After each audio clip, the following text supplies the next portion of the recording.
Merhaba arkadaşlar, kanalıma hoş geldiniz. Bugün sizlerle birlikte internetten satın almış olduğum plastik lehim yapma tabancasını tanıtmaya çalışacağım. Kutunun içinden kutu şöyle kırık geldi. Şurasına taşıma sırasında sanırım kırmışlar. Benim de bunu bir çalışıp çalışmadığını deneme fırsatım oldu binaya.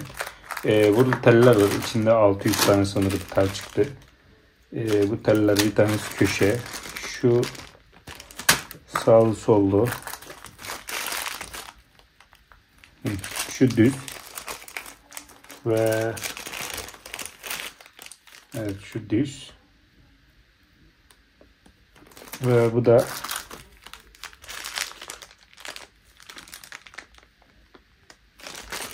kavisli yay gibi olan falan bir şey.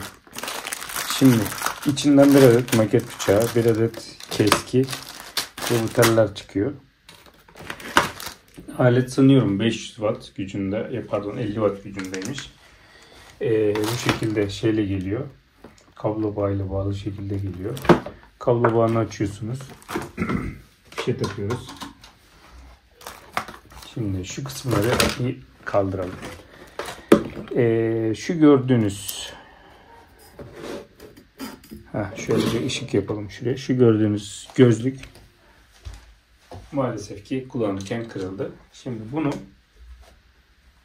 bunun şurasını bu cihazla bakalım eritip birleştirebilecek miyiz?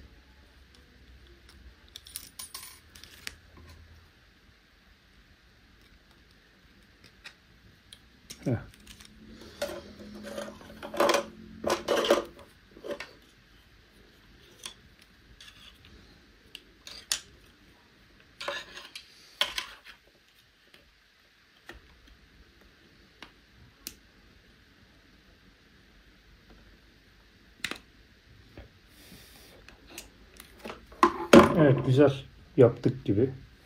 Şimdi bunu kesmemiz lazım. Daha sonra orayı da zımparayla üzerini düzelteceğiz. Maket bıçağıyla düzelteceğiz. Biraz daha da ittirebilirim ben bunu. Bu buraya şey olduğu için, metal olduğu için tekrar takabilirsiniz bu tür durumlarda. Hemen 2 saniyede düğmeye basar basmaz kızdı. Tamam, bu şekilde yeter.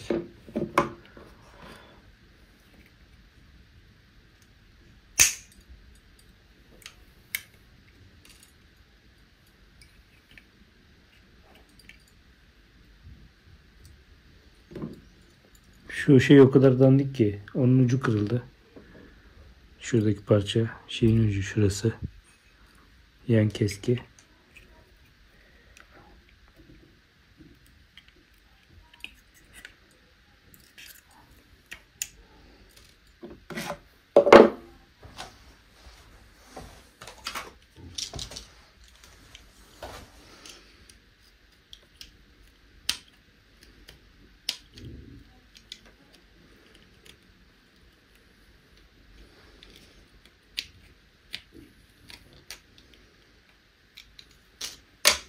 Şuraları da biraz zımparayla düzeltip bu şekilde kullanılabilir forma belki getirebiliriz.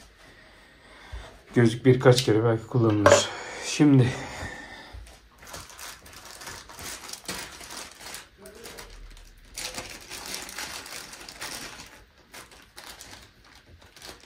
bu araba tamponlarını vesaire plastik aksamları tamir etmeye yarayan bir şey aslında.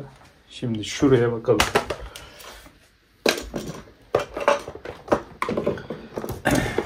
Şurası da gördüğünüz gibi kırık. Şunu da şuraya yapacağım.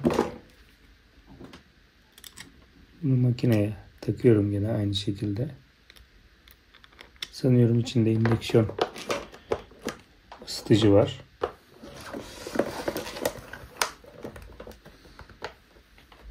Şöyle hizalıyorsunuz. Sonra düğmeye bastığınızda evet, ısıtıyor gerçekten. Bıraktığınızda bu şekilde şey yapmış oluyorsunuz, ısıtmış oluyorsunuz. Evet, arkadan çıkmadı. Fakat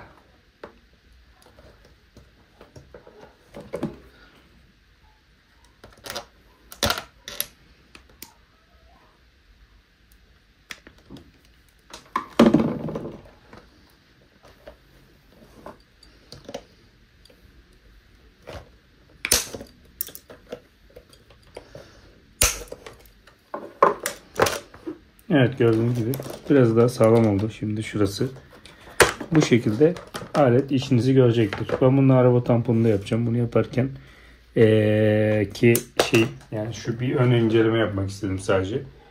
O kısımları da videonun kalan kısmına ekleyeceğim. Alet, yani şu malzemelerin kalitesi kötü fakat sonuçta basit bir alet. Çalışıyor mu? Çalışıyor. Gördüğünüz gibi şunun da burası gayet sağlam oldu. Şimdi şu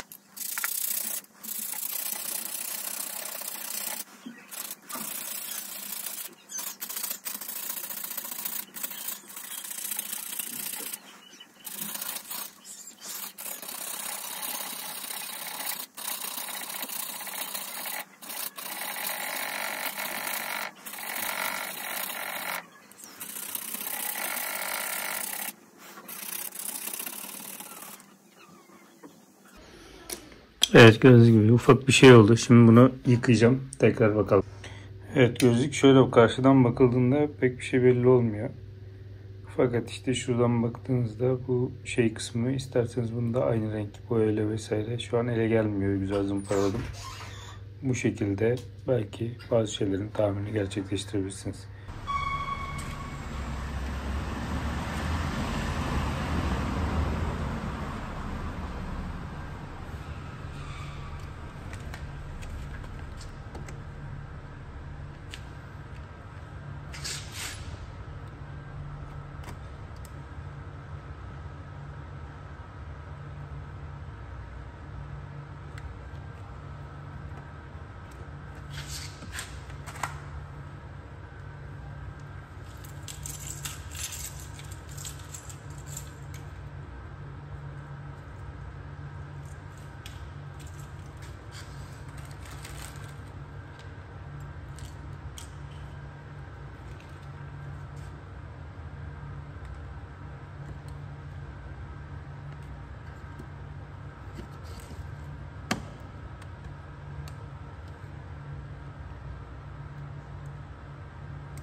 İzlediğiniz için teşekkür ederim. Beğendiyseniz beğen butonuna basıp Hobbit Adlı kanalına abone olmayı unutmayın.